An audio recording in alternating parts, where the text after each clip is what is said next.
especialista na questão indígena, que preferiu não se identificar, denunciou aqui no Jornal Brasil Atual a forma como o governo federal está atuando durante a pandemia nas terras indígenas do povo Xavante, no Mato Grosso. A denúncia envolveu o Ministério Público Federal e a Missão Covid, que inclui diversos ministérios e equipes militares e da Secretaria Especial de Saúde Indígena, a CESAI. A gente vai analisar essa denúncia agora do ponto de vista jurídico. A gente encaminhou os documentos do MPF para que um jurista analisasse. O André Bezerra, ele que é juiz de direito de São Paulo, pesquisador do Colaboratório de Desenvolvimento e Participação da USP, Colab, ex-presidente da Associação de Juízes pela Democracia, JD, e defendeu a tese de doutorado Povos Indígenas e Direitos Humanos, Direito à Multiplicidade Ontológica na Resistência Tupinambá, que virou um livro publicado pela editora Giostre. Bom dia, André, é um prazer tê-lo conosco. Bom dia, Marilu, o prazer é meu, obrigado pelo convite. Bom, André, você, além de ter analisado aí os documentos do Ministério Público Federal, você também ouviu a entrevista dessa especialista, onde ela denuncia a forma como o procurador da República, Everton Pereira Guiar Araújo, de Barra do Garças, no Mato Grosso, trata o povo Xavante aí de forma discriminatória, tenta criminalizar as lideranças indígenas e faz com que elas também assinem um documento se responsabilizando por não aceitarem as equipes militares e a forma como está se dando esse atendimento. Inclusive, eu vou ler um trechinho desse documento, aqui do Ministério Público Federal, para os ouvintes que não acompanharam a entrevista da especialista possam ter uma noção. No documento diz o seguinte: fique registrado que esse procedimento é necessário para que os responsáveis pelo documento assumam sua responsabilidade pelas consequências que poderão vir por impedirem as ações de saúde do governo federal, inclusive eventos de morte de parentes e amigos. Bom, essas lideranças aí tiveram que assinar esse documento. E a especialista, né, que denunciou, disse que está em curso a militarização de terras indígenas travestidas de combate à pandemia. Tudo isso é muito grave, não é, André? Bem, antes de mais nada, não me cabe julgar a conduta do Procurador da República, né? Tem os órgãos correcionais do Ministério Público Federal, então vou fazer uma análise aqui da situação em tese e confrontando com o que efetivamente tem ocorrido. De fato, conversando com lideranças indígenas e conversando com entidades que defendem os direitos dos povos indígenas, há uma denúncia generalizada de militarização em territórios. O que acontece nos Xavantes também tem acontecido, por exemplo, entre os Yanomami, que, a pretexto do combate à pandemia, os indígenas têm reclamado que o governo não está observando a autonomia dessas populações originárias. E a autonomia é essa que está previsto em vários documentos jurídicos do Brasil, como a Constituição da República de 1988 e a Convenção 169 da Organização Internacional do Trabalho, que determina sempre a oitiva dos povos indígenas na implementação de políticas públicas que os envolva.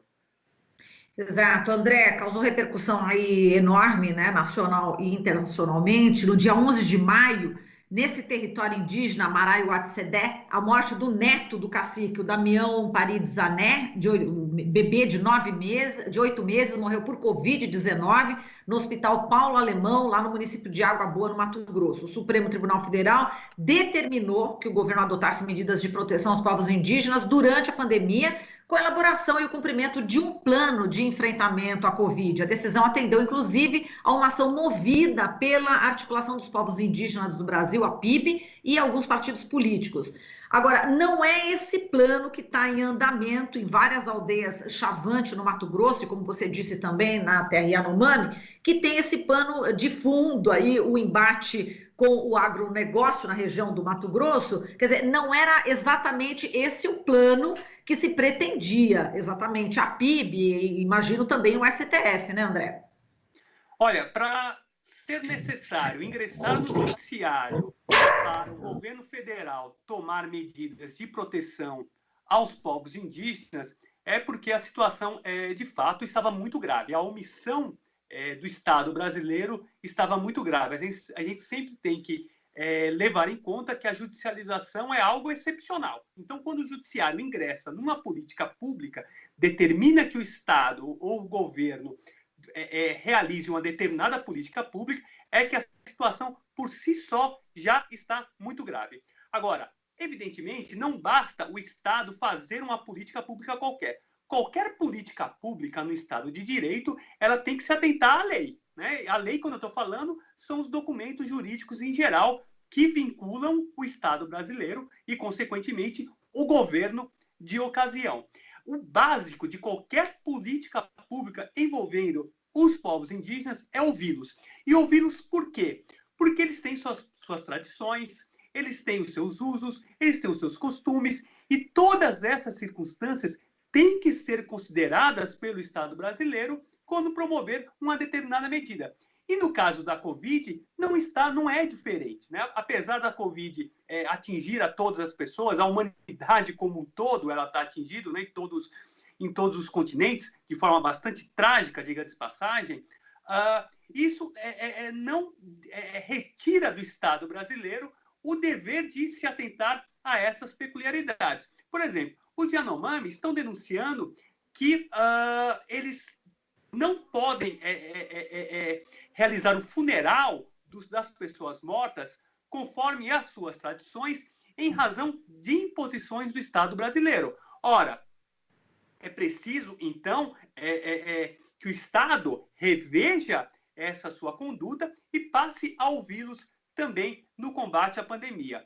E na questão dos Chavantes, não é diferente. Os Chavantes não são os Yanomami.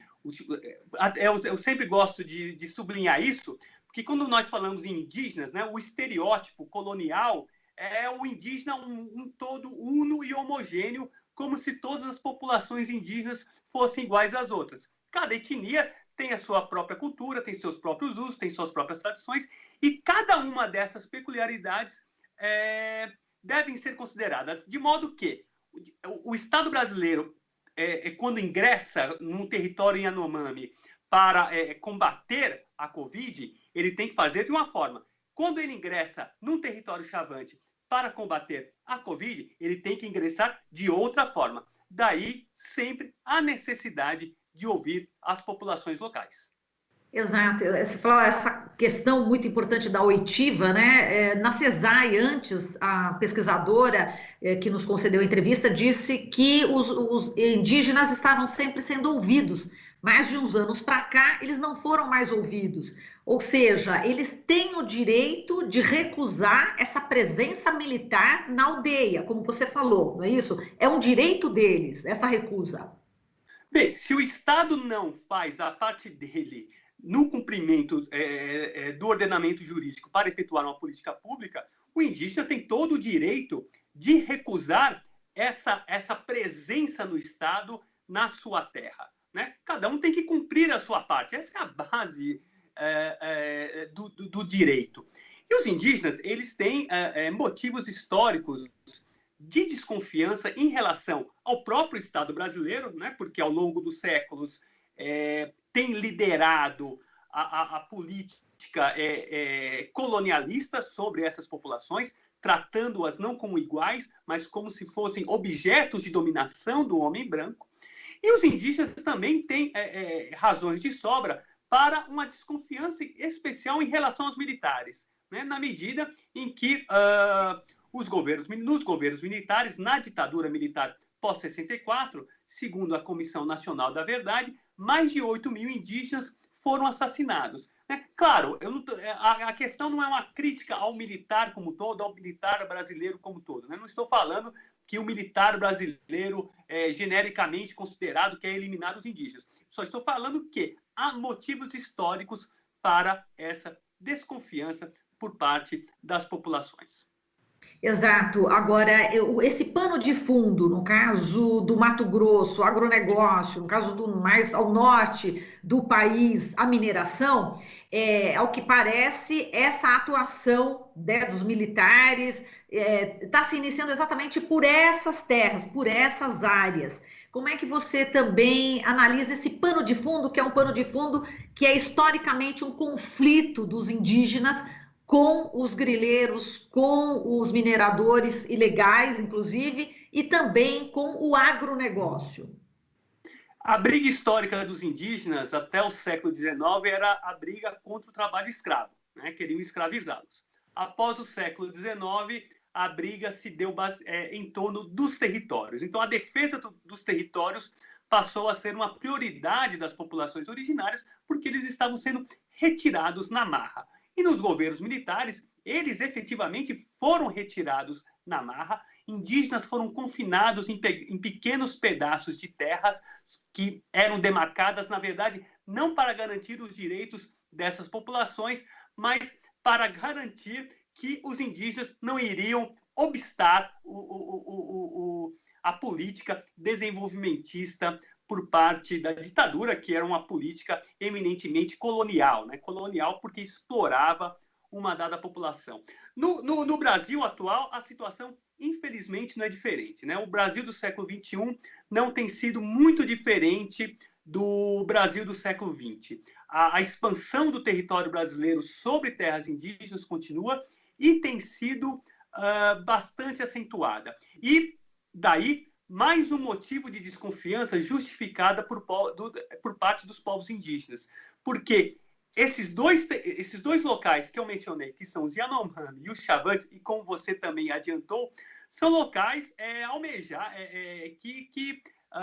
desejados, por assim dizer, por parte de mineradores, por parte de pessoas do agronegócio, ou seja, pessoas que entendem que aquela terra indígena é um obstáculo para que uma minoria possa enriquecer às custas da exploração do meio ambiente. E depois de uma luta muito longa, né, 50 anos depois da expulsão, o povo Chavante conseguiu um passo importante na retomada da sua terra e, ao que parece, ainda essas pessoas do agronegócio, por exemplo, ainda não estão conformadas com isso, né, André? Agora, eu queria que você também falasse um pouco sobre essa questão toda, essa arrogância, né, por parte do governo federal. Inclusive, a pesquisadora falou show de potência militar. O quanto agride isso também os Chavante, né? Eles realmente reclamam e ela aponta uma política etnocida. Você acredita que possa estar em curso essa política? Olha, na medida em que se omite, se deixa que mineradores, que poceiros matem e eliminem indígenas, você pode dizer que existe aí uma prática etnocida brasileira, né? Quem é responsabilizado espera um dia que as instâncias internacionais o façam.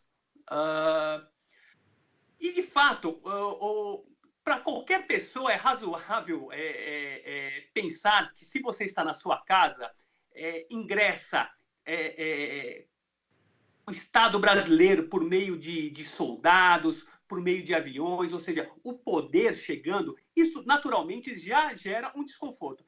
Imagine, então, em populações cuja forma de organização não se dá na forma de Estado, né? As comunidades não são organizadas como o Estado, e daí já gera um conflito com o Estado brasileiro, né? E esse Estado que eles não conhecem institucionalmente chega mostrando todo o seu poder.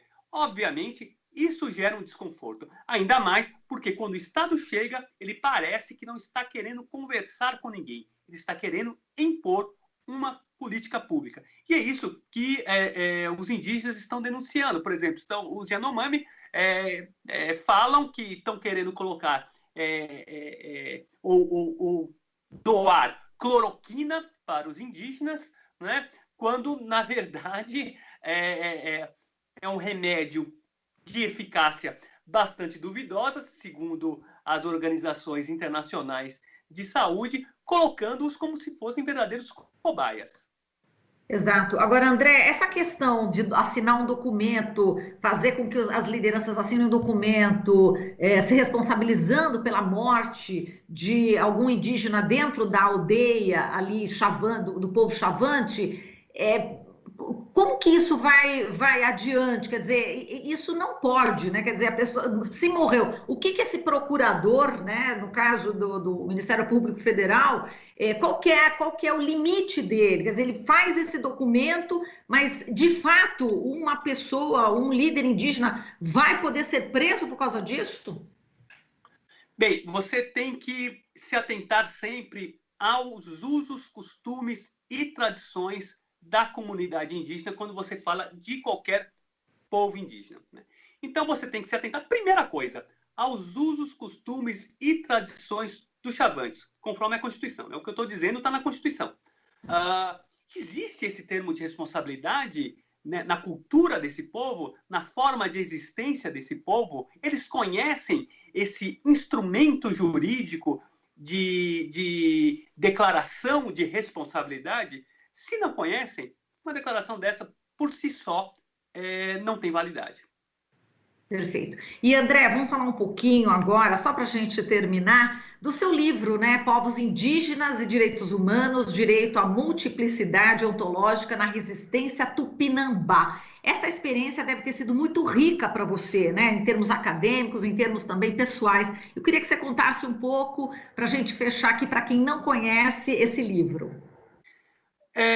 De fato, ela partiu da minha pesquisa que eu realizei entre os Tupinambá da Bahia, que lutam pela demarcação da terra não como um instrumento para o uso de uma propriedade individual, mas como algo necessário para a existência deles, né? A terra não é propriedade, a terra é muito mais do que isso, né? Como uma indígena da região diz, terra é para viver, né? Uma outra noção de terra. E essas outras noções é o que eu chamo de...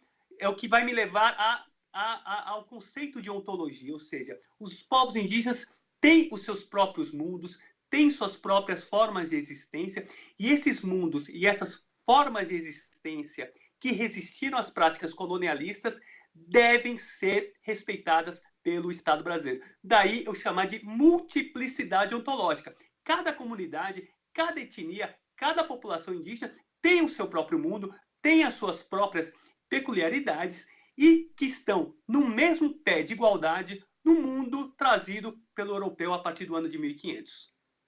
Exato. E André, qual o ensinamento, né, que você tira aí de toda essa sabedoria indígena nesses tempos aí de pandemia, onde eu estou falando aqui dentro de um apartamento, você também em outro, e a gente está distante da natureza. Às vezes uma maritaca visita a gente aqui, né, porque a gente deixa uma bananinha na janela. Você, eu sei também que é visitado por alguns pássaros agora na pandemia. Conta um pouco dessa, né, dessa experiência que a gente pode tirar, né, dos indígenas, dos ensinamentos indígenas. Que a humanidade não é o centro do mundo, Marilu. Eu vou citar rapidamente uma live que eu assisti com Ailton Krenak e a entrevistadora perguntou: o que o mundo vai mudar com a pandemia? E ele respondeu: que mundo? Eu estou vendo passar uma borboleta amarela aqui no meu quintal e para ela a pandemia não mudou nada. Ela continua a viver.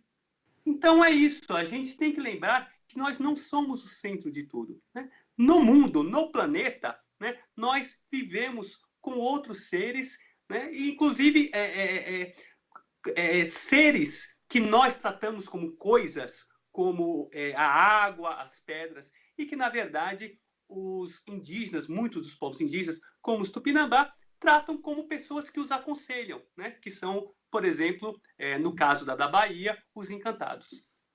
Ah, perfeito, André. Olha, foi um prazer conversar com você. Muito obrigada e parabéns aí por todo o seu trabalho e toda a sua luta em defesa dos povos originários. Um forte abraço, André. Eu que agradeço, Marilu. Um abraço.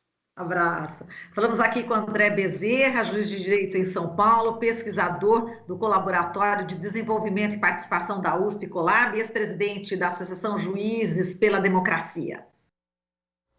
Você está ouvindo Jornal Brasil Atual. As notícias que os outros não dão.